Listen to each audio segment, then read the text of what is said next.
Welcome to Sam's Business Growth Show. I'm Sam Dunning, a digital marketing, sales and business growth evangelist. Tune in and subscribe today as I'll be interviewing business leaders, experts and entrepreneurs from around the globe. You'll be learning their story, how digital marketing has helped them along the way, and exclusive tips and insights to help you skyrocket your own business.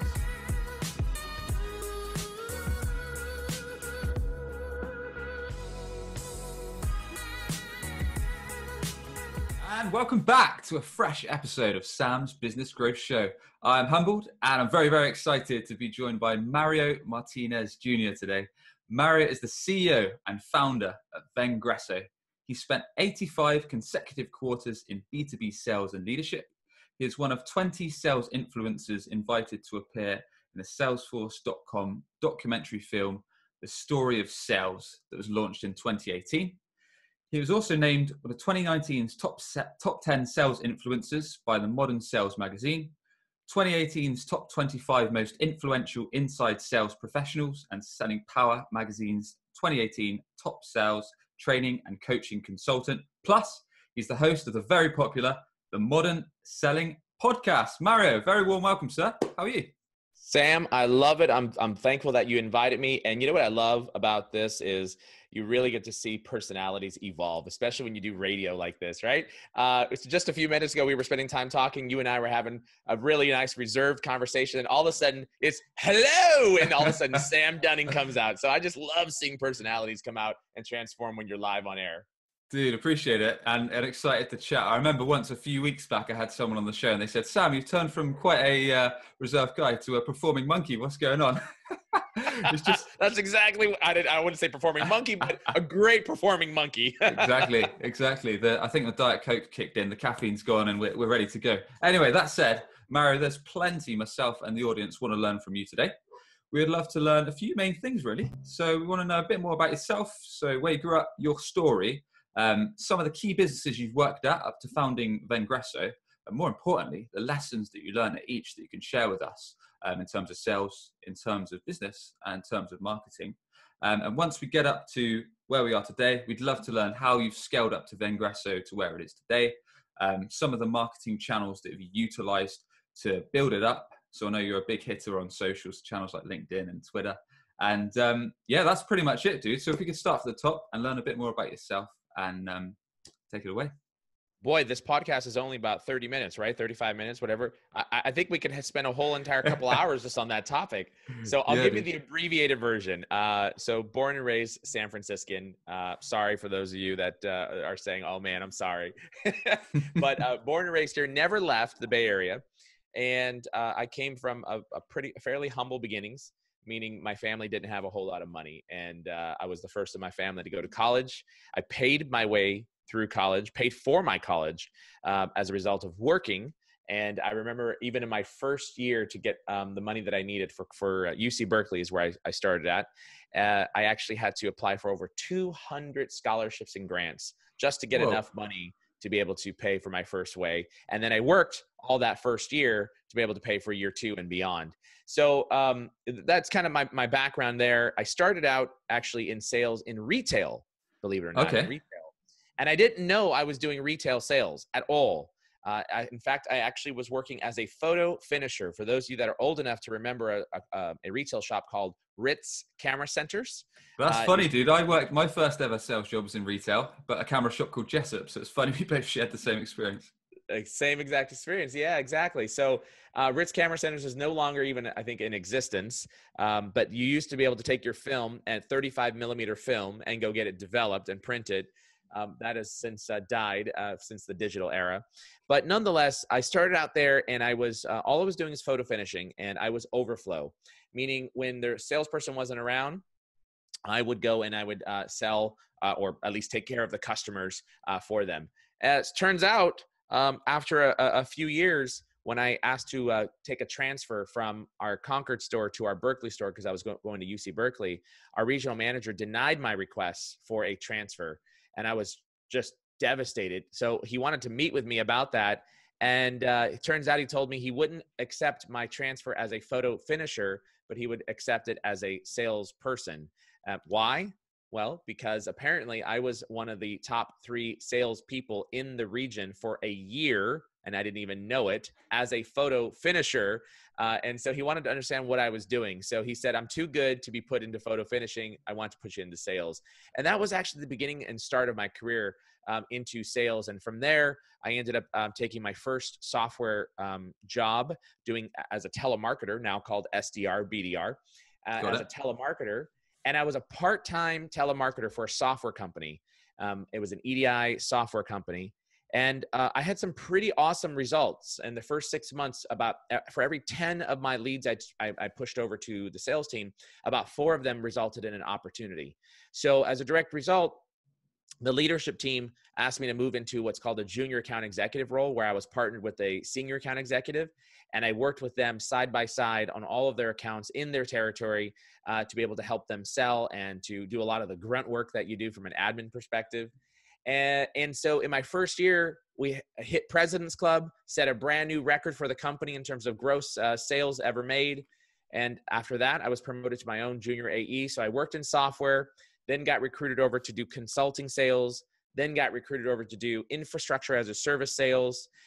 And then after that, telecom, after that, software collaboration. And then I started my own individual company. So all in all, out of 18 corporate years that I spent in corporate sales and in leadership roles, 15 of those 18 years in corporate business, literally were in the 100% or what's known as President's Club or Pinnacle Circle, Chairman's Club.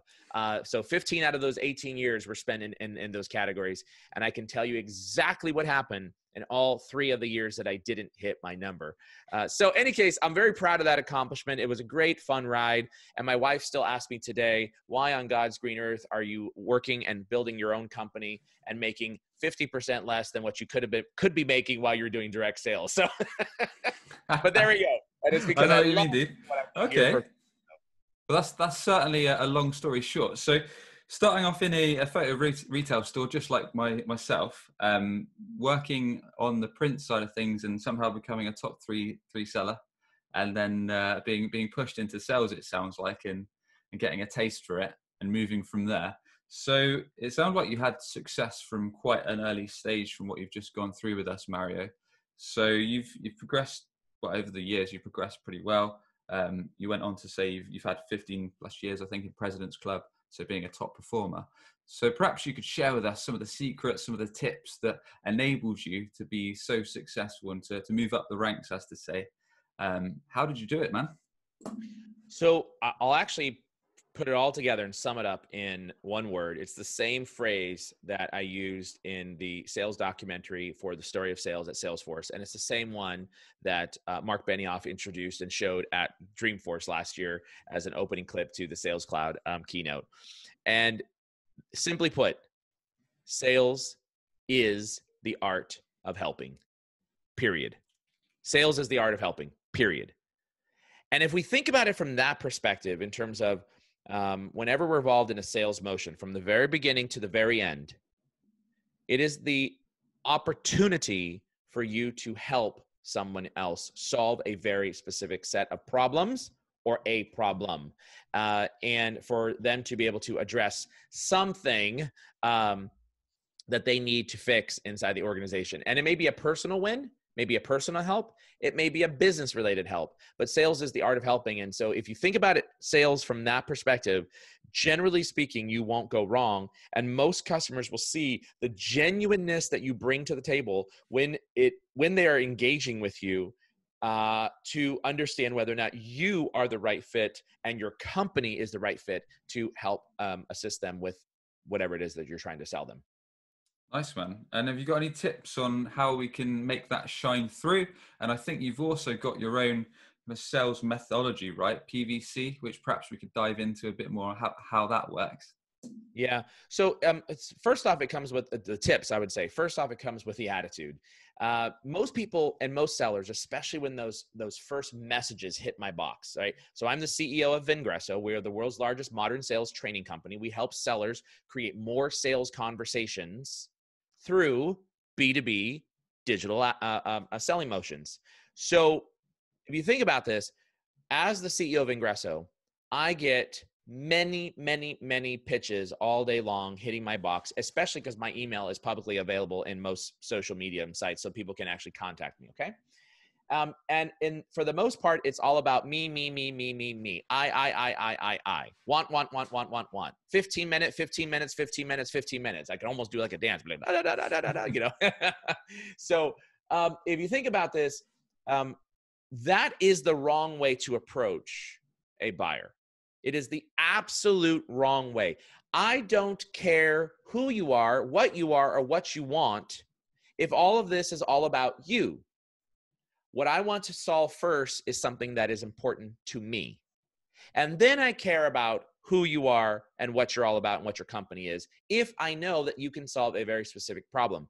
And this is important for salespeople to truly understand this, because salespeople, business owners, whoever it might be, and marketers as well, especially those that are writing the actual sales sequences or sales messages for the outbound type of campaigns.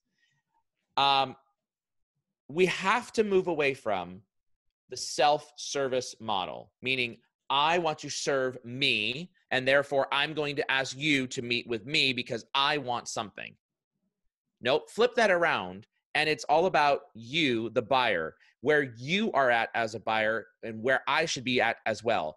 What you care about right now, and if I can solve a problem for you right now. So take a step back and think about this, the digital era. There's no dispute right at all right now. Everybody knows that all of our buyers are, for the most part, digitally connected, socially engaged, mobile attached, and video hungry. Why? Sure. Well, because of the era that we live in with the whole COVID-19 situation. And it's not going to just go away overnight. Poof, right? It won't happen. In fact, even when and if restrictions are lifted and everybody's kind of getting back to what they call the normal, the pendulum has swung so far over to the right that businesses and individuals and companies have realized, oh my God, I can be fairly productive without having to swing back the other way and keep my costs lower. So the pendulum is not going to swing all the way back the way it used to be pre-COVID 2020. It is going to be somewhere between where it was and where it has been during shelter in place. With that in mind, when we approach our buyers, we do have a method called the PVC sales methodology. And in fact, you can go there's a phenomenal ebook, and I encourage you to look at this. If you go PVC method, that's like PVC piping, the P, the V, the C, method.com, pvcmethod.com, then what you'll be able to see is a really great ebook that is all around how do you approach a buyer? How do you reach out to a buyer with the idea of how to help them with the messaging? Example, we talk about the P. What does the P stand for? The P for the PVC is an acronym, and it stands for personalize. Personalize your message. Now, I receive messages all the time, Sam, that says, Dear Jake, Dear Mary, Dear Maria.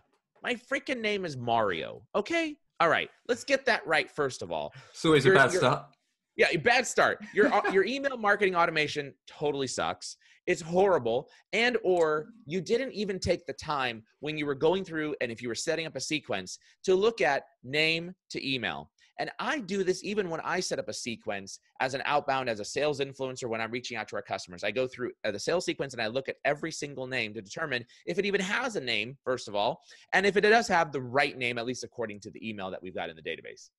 So first off, personalization. Now, let's talk about how do you open up a message when you're looking at email or specifically social. There's the Dear Sam or Hello Sam. That's one option. Second option, Hi Sam. Third option, Hey Sam.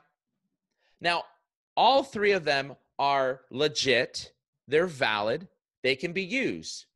Well, what should a sales rep use when reaching out to a prospect for the very first time? Is it formal, friend, or best friend voice? What do you think, Sam? Formal, friend, or best friend? Formal being Dear or Hello Sam. Dear Sam, Hello Sam. Friend voice being Hi Sam. And best friend voice being Hey Sam. So I can tell you what I do, but it's not actually any of those three. I normally just put the name. So if I was reaching out to you, I'd probably just put Mario, because it takes less real estate on the mobile. But otherwise, I'd probably put hi.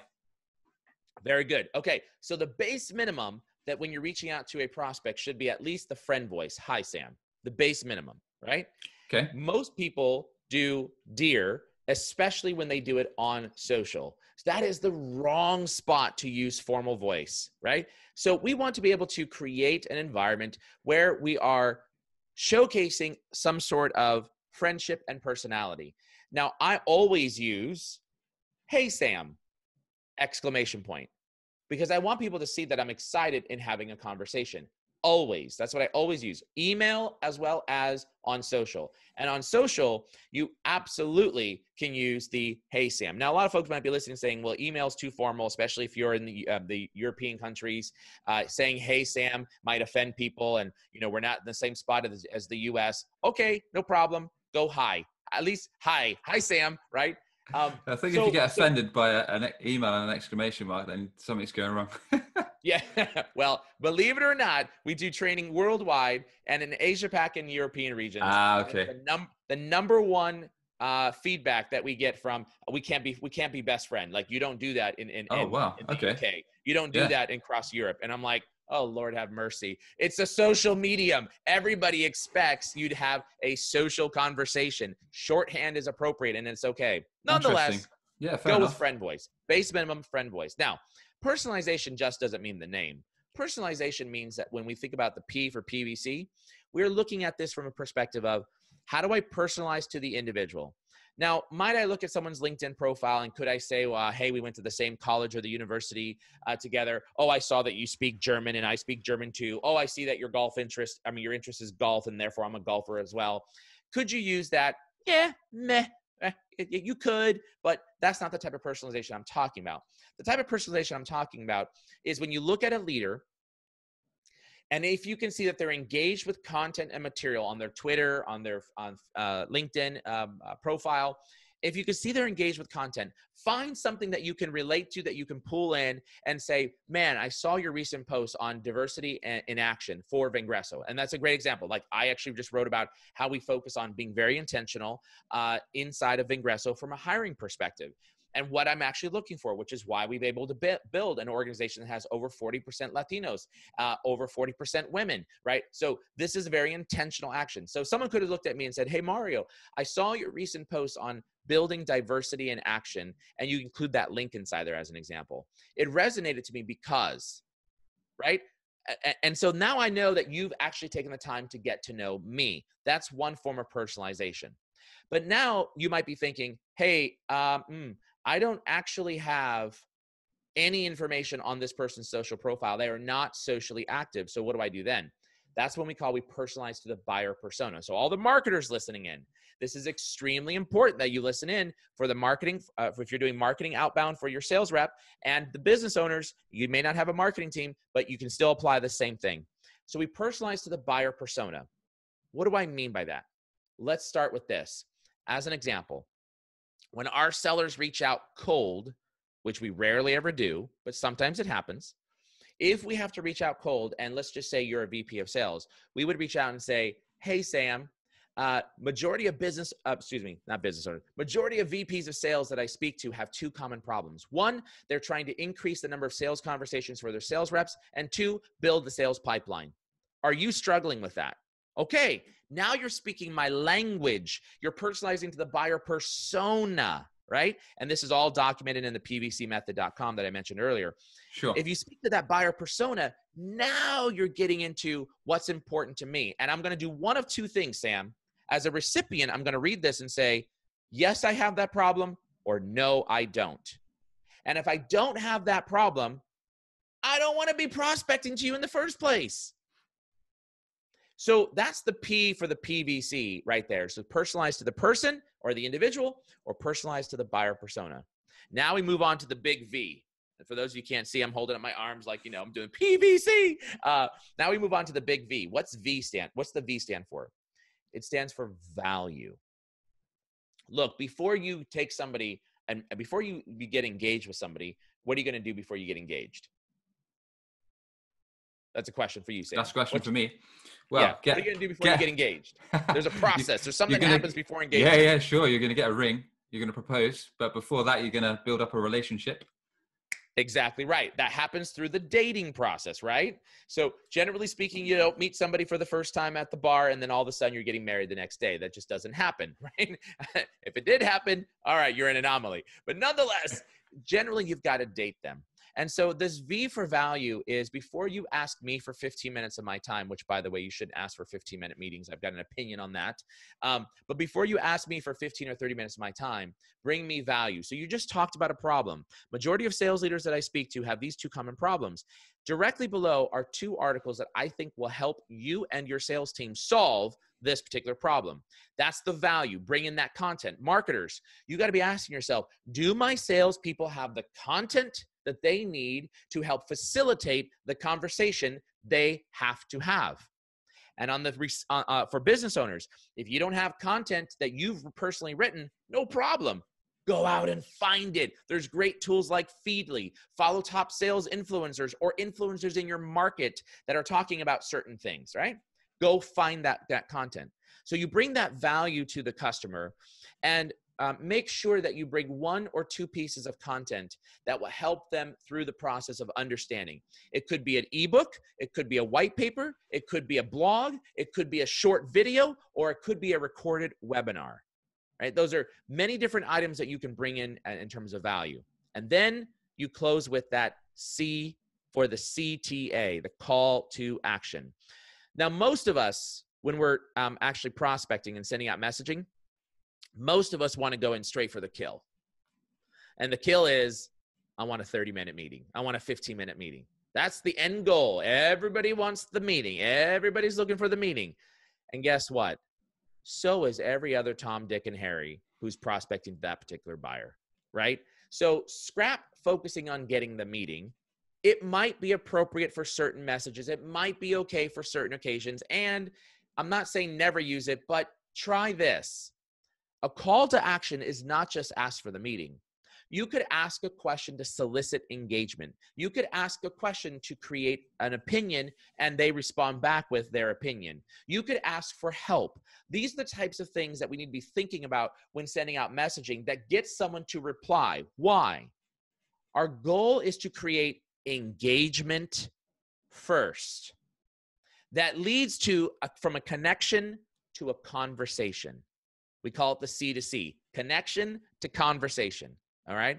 That's really the goal. And so if you apply that PVC methodology in every message, then you will get better results both on social media in terms of outreach, as well as cold prospecting. Love it. Love the process, dude. So just to quickly recap, for P, we've got personalize, where you're personalizing let's say we're doing cold emails to the person.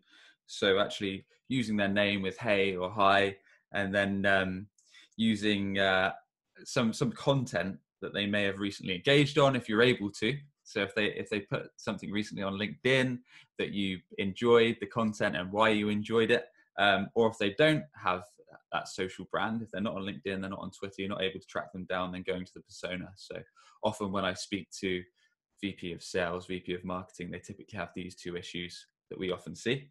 Then we've got the value point. So linking them some content that's relevant. So a blog article, could be a recent video you did, could be a link to a webinar, any type of useful content that's topical to what you're talking about, and then the call to action. So in terms of the call to action, Mario, you said you didn't like it when people say, got 15 minutes to discuss, book 20 minutes on my calendar. So what are we looking at? More brief or less committing call to action? So I've personally had a little bit of success with asking things like open to learning more or open to discussing. So a lot less time commitment, because I know a lot of people are just sick and tired of seeing like book 20 minutes on my calendar and that kind of stuff. That you hit the nail on the head. And the question that you ask is exactly what I'm referring to when we talk about the CTA, right? The C for the CTA. That is, you're asking a question. Are you open to a discussion, right? Especially if you lead with the questions of whatever your buyer persona is. Ours is VPs of sales. Most VPs of sales that I talk to have these 2 common problems. And if you close with, are you open to discussion to solve those 2 problems? I'm either going to say yes or no. And if I say yes, it's because I have that problem. And now you know you've hooked them, right? But So yes to what you just said. Phenomenal way to create engagement. Remember, the goal is to create engagement, which leads to from the connection to a conversation. And also in that regard, what I want to address is the 15-minute meeting. Most sellers are looking to focus on getting that 15 minutes. First of all, the 15-minute meeting is stupid. Stop it. All right, let me repeat that because people are probably saying, wait, what? The 15-minute meeting request is stupid. Stop it. Now, that is a very big swath of content and our statement. And there are, of course, different selling environments that it might not apply to. For example, you may be very transactional with a $99 sale, and it's a one-call close type of environment. Okay, maybe so. But if you're looking at a sales motion that requires multiple calls and a sales process that requires a buying committee, no, it's stupid. Stop it. So why is that stupid, and why should I say stop it? First of all, it takes about 7 minutes to be able to build some rapport on a phone conversation with somebody, especially if you've started out with, you've got an identification of a problem. You're going to sit there, you're going to make some introductions, get a little background, you're going to do a little research, you're going to have some conversation. So you've already chewed up 7 minutes of your 15 minutes, and you don't even have time to assess what is the problem. It's like, how many times have you gone into a doctor's office where you've been frustrated? You walk in, you say, doctor, I've got a sore throat. And he or she says, open your mouth, and they look at it and say, yep, you got a red sore throat. Take this, do that, do this, do that. Well, no, duh. I knew I had a sore throat coming in. I told you I've been doing that. And why do you think that may have happened? Well, let's feel on your lymph nodes. Let's check under your arms. Let's check your fever. Let's check your blood pressure. Let's do all these other elements to be able to understand what might be causing this, not just, hey, you've got a sore throat, take two aspirins and call me in the morning, right? That's when we get frustrated with that. So don't frustrate your buyers. Schedule a 30-minute meeting. But here's the big kicker. Most sales reps, especially our younger sales reps, the millennials, when you send out a message, they send out a message saying, hey, I'd like to schedule a meeting, whatever the time is, let's just say 30 minutes. Directly below is my link. Please go ahead and click on that link to book a meeting. Oh, stop it. Don't do that. No. You work for that meeting because you're selling to buyers like me who are age 45 and older. And the way we grew up in our thinking is, no. I don't just click on a link. And by the way, I'm the digital guy. I'm the all digital everything. So I'm all about links. All right. So mind you, but I think about my buyer who's 45. You don't just say, I'm going to click on a link and then try to book a meeting. No, you work for the opportunity. So what we do is, and what we teach our sellers is when you're extending outreach and you are going to ask for a meeting, or if you are going to ask for a meeting, then what you do is on the bottom of that email, you say, here, Sam, I'm available. Here are 3 dates and times that I'm available. One is 2 weeks out at a morning time slot, say 9 o'clock. The next option is 3 weeks out at a midday time frame, say 12 o'clock or 1 o'clock. And the third option is 4 weeks out. The third option is 4 weeks out at a, say, 4 o'clock time frame. Now, and then you say, and if, by the way, none of these dates work, I've included my calendar link below to avoid email scheduling volleyball. Very important, to avoid email scheduling volleyball. I've included my calendar link below so that we can find something that might work. Would that work for you? Because now you basically showcase, I know that you're important enough for me to give you some time so that you can go and look on your calendar, three spots. And if for some reason it doesn't work, look, I don't want to play email scheduling volleyball back and forth with a sales rep. I'm just going to go click on that link and make it convenient for me. So now I've eased into that motion. And if you also understand, why did I say 2 weeks, 3 weeks, and 4 weeks out? Why did I say that? The reason for that is if you're selling to an executive, again, think of the sales motion where you've got multiple calls, a buying committee, not a one call close, not a single transaction, sub $100, right? If you've got a sales motion, most executives are booked out at least 2 weeks on their schedule. So if you say 2, 3, and 4 weeks out at 9, 1, and 4, Now, there's really no opportunity or possibility that they're going to say no because you've pushed it out so far ahead that their schedule probably isn't booked up. So be smart about your sales prospecting and booking calls is what I say. Love it, dude. Love the PVC method. And I'm sure you're the same. I get between 10 and 20 LinkedIn DMs per day, as well as several phone calls. I'm guessing you probably get 100 or so. Just literally, Sam, we do X. We do X, it can help you book a time on my calendar. It's like, what? And I've even had cold calls lately where people just say, Sam, are you interested in signing up on our CRM software, for example? We just want to schedule a 30-minute demo. It's like, what? You haven't led with value. You haven't talked about the pain you can solve. You haven't told me anything. You just told me that you want to book, you want me to spend 30 minutes. You're just like, what? So yeah, study that PVC method because that's going to help you a heck of a lot. Yeah, I had a great, I hope we have some time to tell us a quick story here, but do we have some time? Okay. Yeah, let's go for it. A great cold call. Now, I love sales guys and gals. And my wife, it drives her crazy because I take calls in the middle of family time, and like I say, it's a cold call, and I just want to help, right? So I take a cold call, and it's like, "Hi," and they start pitching, and then I sit there for 15 minutes and I coach them. Here's what you did wrong, right? You're calling one of the world's top thought leaders on sales. Did you even know who I was? No, I didn't know, because it's just in my dialer. Like, that's the problem with automation. Know thy buyer. That's the saying. Know thy buyer. So a great call is a sales rep called me. He had been calling me for over 6 months. He probably left me about 30 voicemails. And he was trying to sell me telecommunication services for our office. Okay. He finally gets me. I actually thought it was our chief sales officer. So I picked up the phone. It was a caller ID in the same area code as my chief sales officer. And pick up the phone, and it's him. And he says, "Hey, I'm giving you a call to reach out to all IT buyers, all my IT buyers, to talk about network infrastructure." And I said, he said, "So I'm hoping I can schedule a call with you." And I said, "You lost me when you said, hey," I said the words. I said, "Hey, I'm reaching out to my IT." You lost me in the first 7 words. And he goes, "What?" And I said, "You lost me on the 7th word. I'm not an IT buyer." He's like, "Oh, well, I thought that, IT infrastructure was underneath you." I said, "Well, it is. Yes, I'm the CEO. Ultimately, IT infrastructure is under me. Yes, yeah, but I'm not an IT buyer. Do you know who I am?" He was like, "Well, you're the Mario Martinez CEO." I said, "No, do you know who I am?" Yeah. And he was like, "Well, I'm not really sure how to answer that question." I said, "Did you look me up on LinkedIn or Twitter or Facebook or YouTube or anything else?" He's like, "No." I said, "So you do not know who I am. Did you go to my website?" "No." "Did you look at my about page?" "No." If you had looked at any of those pieces of information, you would have known that you would not have led with, "I'm reaching out to IT buyers." Right? That's the first problem. The second thing I said to him is, "Look, man, you're reaching out. Did you do a search on my address?" He's like, "Yeah, and we have network connectivity services for your specific area." I said, "Did you realize that it's a mall?" He's like, "What do you mean?" And I said, "It's a mall, and the location is a UPS store with a PO box." He's like, "No, so you don't have any office space?" I said, "No, because if you had looked at our company, looked at our story, looked at anything about us, you would have seen that when we started the company, we had a mission, and that was to create a 100% virtual company with no real estate whatsoever. And it was extremely intentional because we're a digital sales training company, and you can live, breathe, and die off of a virtual digital environment." And he was like, "Oh, snap." And I'm like, "Look, Brad, like, I want to help you, right?"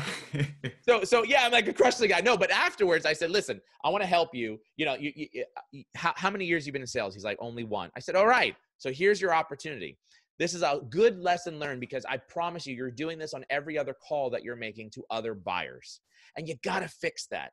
And so he was like, "Man, like, no one's ever taken me through that." I was like, "Here's the motion." I went through the PVC sales methodology, right? If you're going to reach out to me, you can still use PVC on the phone. You just got to shorten it up because you got 30 seconds, right? You can still use PVC. You can use PVC on social. You can use PVC on email. You can use PVC in direct mail. You can use PVC anywhere that you want. And so I told him, I said, "One last thing. If you had looked at my LinkedIn profile, you would have seen that I was connected to your CEO." Now, I knew as soon as he called me the company he worked for because the CEO and I used to co-sell together at a previous company as sales reps, and he went off and opened his company. And then 7 years later, I went off and opened my company. So I said, "You would have seen that I was connected." And then what you would have said is, hey, boss, CEO at my company, I see that you're connected with this guy. I've been trying to connect with him. I've called him 42 times, right? And emailed him 100 times, and he's not responding. Can you reach out to him? And then your boss would have said, or your CEO would have said, no, they're a virtual company. They're probably not our target market, right? So I said, and the best way to get into my office, which we could have a whole nother podcast about this, Sam, the easiest and best way and the fastest way into someone's office is not cold. It's not PVC. It's through what we call the referral. And then we have a whole methodology on the digital referral, which we don't have time for. So any case, that was my short story. And I hope that's a good learning lesson for salespeople and business owners in terms of how you reach out to somebody. Definitely a lesson on that cold outreach. And more importantly, I'd say is doing a quick bit of research. So I guess even if you're on a dialer like he was, he could have quickly snapped onto LinkedIn or Twitter or any social platform, had a look at what you guys are doing. Cool, man. So we've covered some good stuff. Enjoyed the PVC method. So if you're not yet, give that certainly a try. But what we'd love to learn is why you started Vengreso and how you've scaled it up over the last couple of years, Mario, and a little bit more about the techniques, the strategies that you and your sales force have used to build up to where it is today. Great question. And how it started was I was a VP of sales at my the former company I worked for in corporate sales, my last stop in corporate. And I launched a digital sales program, which included a social selling training and video sales training program all at the same time to 120 US domestic sellers and 350 globally. And it was so successful that LinkedIn asked me to speak at their annual users conference to talk about how we were able to drive something that had never been done before, which was 100% rep adoption, and 100% of our reps actually attributed a sales opportunity to the open pipeline. 3 months later, I went out on my own.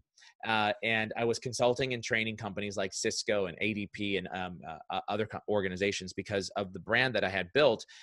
But it was only as a direct result of standing in front of LinkedIn's audience. So for those of you that are audibly listening, if I had a straight line for my brand equity before walking into LinkedIn, it did a vertical flip-flop 90-degree angle to all the way up afterwards. So I'm thankful to LinkedIn for actually creating my brand is essentially what happened, or giving me the opportunity to create the brand.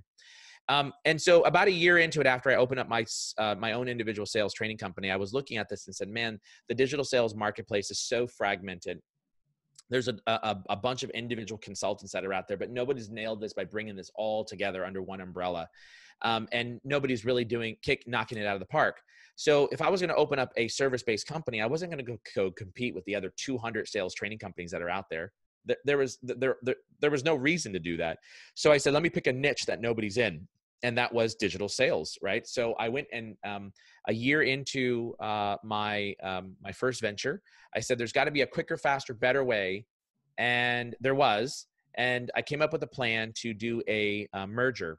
And that was to merge together multiple companies. Went and pitched a number of individuals to be able to bring their business together to take it to the next level. That was really the goal, is take the business to the next level. So if we could do that, then we could form collectively the largest digital sales training company, or we call modern sales training. And on top of that, we could leverage influence and brand in the marketplace. And that's exactly what we did. So literally a year and 3 months after I started my first company, I merged together 4 companies. With Vivica Von Rosen, who's one of the most well-known social media influencers on LinkedIn, Kurt Shaver, who is also a sales influencer, and Bernie Borges, who had a fine reputation in the marketplace as one of the top content marketing influencers. Brought everybody together. And with bringing everybody together, we were able to now leverage our collective influence, which reaches about 55 million sales and marketers now today. So how did we build up the influence individually? I would say my story is probably one of the fastest case studies out there that went from 0 to influencer within a 1-year period of time. And what did I do? I simply leveraged social media. I developed what's called a connection strategy. And this is what we teach our sellers to do. You find your target buyers and you develop a connection strategy. With that in mind, the connection strategy that we're focused on is looking at your target buyers and helping to build up a conversation, which then creates value through social media, and now you create influence. The second part of what I did is create content. And content didn't need to be big old long blog articles. Everybody told me to be an influencer, that I needed to be able to write a book. And I don't know about you, but anytime someone tells me that I need to do something and to be able to be something, I say, watch me do the opposite, right? And the opposite is I'm going to show you that I don't need to do that. So what I did was I said, I'm going to create video. While all the other sales influencers were writing blog content, nobody else was really focusing on video content, or very few were. And that's where I started creating short snippets of video content. And as I developed my connection strategy of my target buyers and or target followers, I started to build up influence and following. And then all of a sudden, Nirvana happened. And there was enough following, enough connecting that resulted in opportunities and conversations that resulted in sales, which resulted in now all the other marketplaces, the magazines, the trade rags, the sales technology companies seeing that this guy, Mario Martinez, was actually out there and was creating influence. People were following him. And so as a direct result, I want to use his brand to amplify my own. So they would invite me onto their podcast. They didn't have me on their blog and those types of things. So that was really the way to be able to, the road to influence. And the same principles can be applied to a salesperson or a business owner. The same exact principles. Now, you may not be aspiring influencer, and I was not. I was not an aspiring influencer. What I was aspiring to do was be able to build my first year of revenue, because I was a former VP of sales and I was out on my own now. And if you could imagine the type of income that I had as a VP of sales, I had to replace that income. So I had a very focused plan and I worked that plan, and all I did was read. And today, to this very day, I hate reading books. I really do. I read about 2,000 blogs a year and watch maybe a few hundred videos a year, maybe even a video a day is what I do. So I like short form content, and I use that information to be able to build the company. So how we started Vengreso was really forming together a collective brand that would dominate the market industry in teaching sellers and business owners how to go about creating more sales conversations using digital. And there's a great site out there called moresalescalls.com that people can go and look at how to some specific sales training to help you out. Awesome, man. So I love that you found the right niche that wasn't being tapped into, which was digital sales. And then you built up a strategy. You merged the 4 companies. You built up a connection strategy, which I'd love to dive into a little bit, if we may. You talked about starting conversations, connecting and starting conversation with your ideal buyers. So for anyone that's listening or watching and thinking, how the heck do I go about that? Can you give us a very quick snapshot of how someone could get started in such? Yeah, so I'm gonna put the context in the form for sales reps and business owners, because it's a different mindset if you're trying to build up influence and the process. But for a salesperson and a business owner, first of all, just the same way we do with our sales reps, we've got a team of 4 inside of our organization, and our sales reps are rocking right now. They're literally about 3 months old, and we just had our second quarter close, and we actually made quota by $1,382 over quota by the hair of our chinny chin chin, but we still made it. Nonetheless, we got the mark. So for a sales rep and for a business owner, what you need to understand is who's your buyer persona. Once you understand who your buyer persona is who you're going after, next you're going to be focused on who are my target customers and or prospects that I want to go after. And if you look at that from the perspective of maybe my top 50, my top 100, my top 20, my top 10, whatever the number is, it doesn't matter. You're going to do that either on a monthly or on a quarterly basis. All right. So the bigger the number, probably you'll manage this throughout the quarter. So if you have a top 100, you're probably going to be developing a connection strategy over a quarter-long period. So think about your sales motion as a sprint, just like marketing has marketing sprints. Okay. The sales motion is going to be focused on my top 10, 20, 100, 50, whatever the number is. Okay. And what you're going to do is you're going to focus in on those customers, and you're going to develop a connection strategy with those individuals. How do you start it? Exactly what I said earlier about the sales rep who called me up, who had not done research on me, didn't know who I was. You start there. Our sales reps cadence is generally about 6 steps. And we repeat some of those motions in between. The first step is always connect on LinkedIn with a personalized connection request. So that's the cadence. That's how we start our cadence, both inbound and outbound. Inbound and outbound.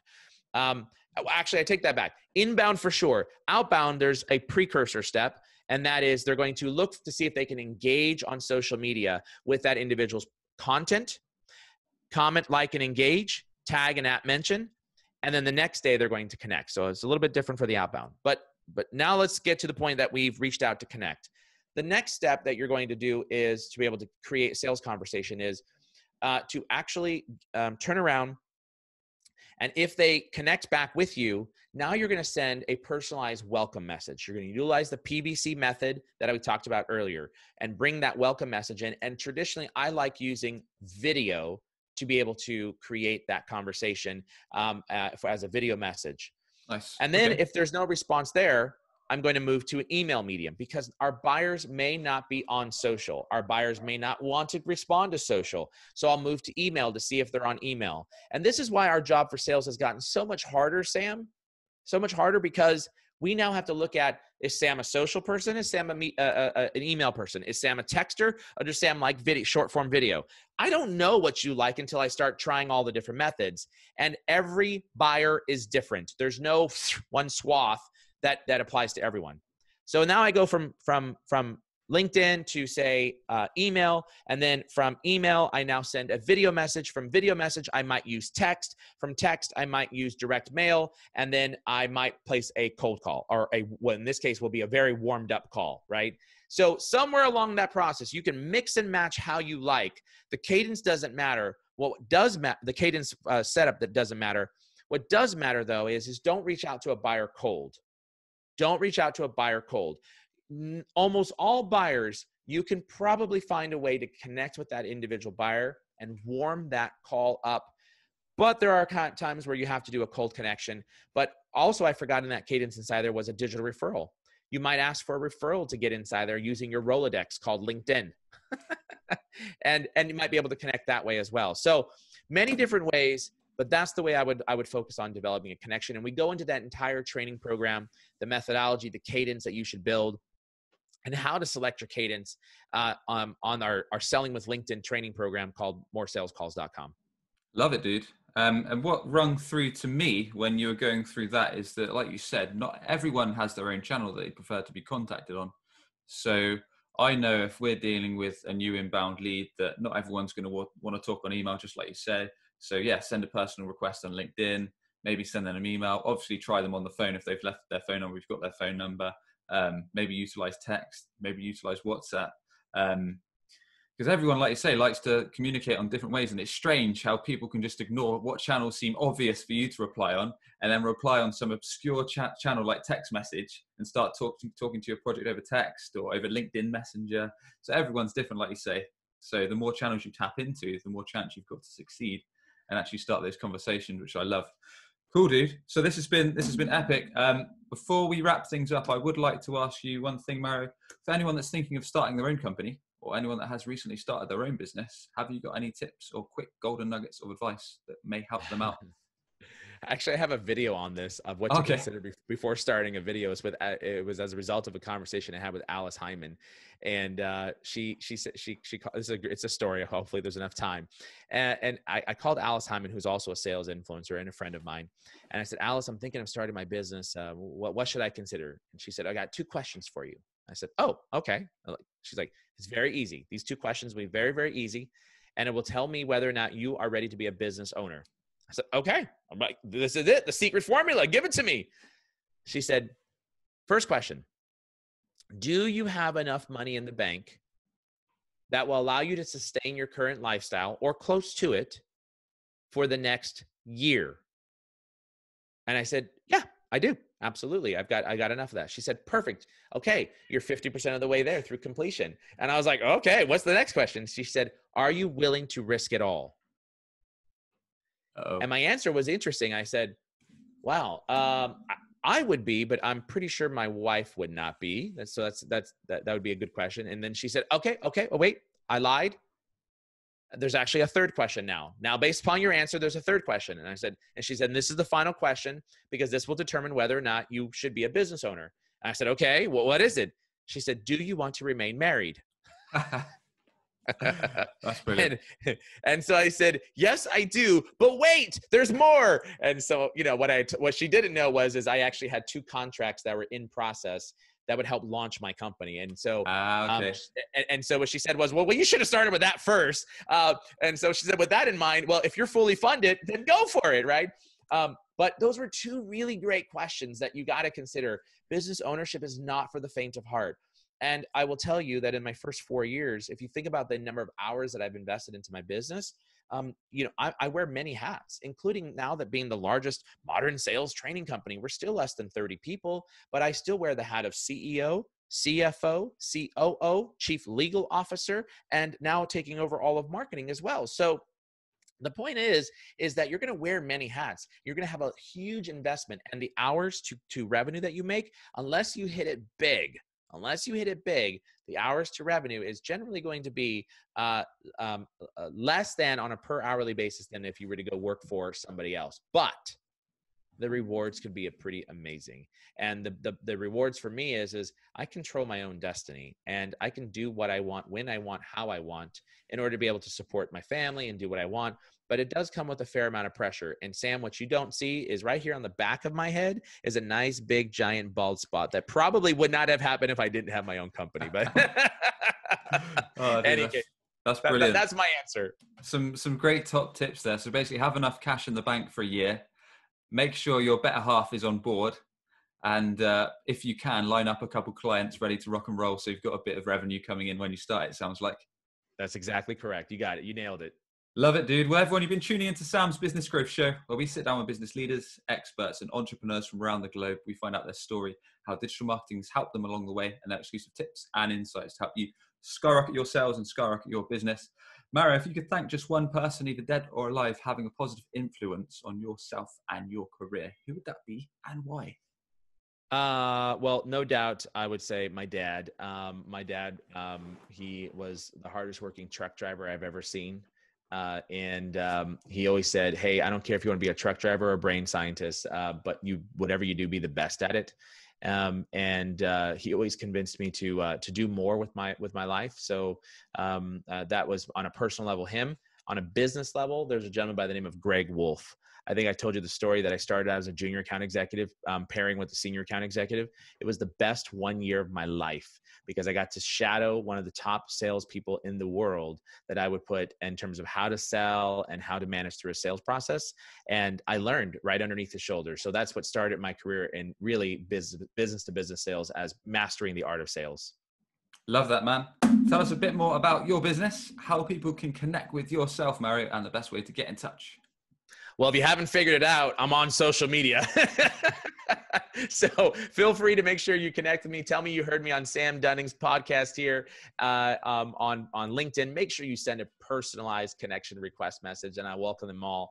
Of course, on Twitter, it's at @M_3JR. I'm Mario Martinez Jr. We've got Vengreso.com. That's VENGRESO. And pvcmethod.com that I talked about earlier. It leads to our Vengreso site, and moresalescalls.com leads also to our Vengreso site for our Selling with LinkedIn sales training program. So those are the 3 ways you can get to me. This has been fun, man. Mario, thanks so much. Thank you, buddy, for having me. Are you tired of constantly hunting for new customers? You could be missing out on regular inbound opportunities, all because your website isn't on the first page of Google. Perhaps you're already spending lots of money on advertising, but your website is failing to convert all of your hard-earned visitors into a consistent flow of new customers. If you'd like to learn more about our unusual approach that brings idle clients straight to you, connect with Sam Dunning on LinkedIn or book a free 20-minute consultation via webchoiceuk.com. That's webchoiceuk.com. Subscribe today for more digital marketing, sales, and business growth tips from the experts.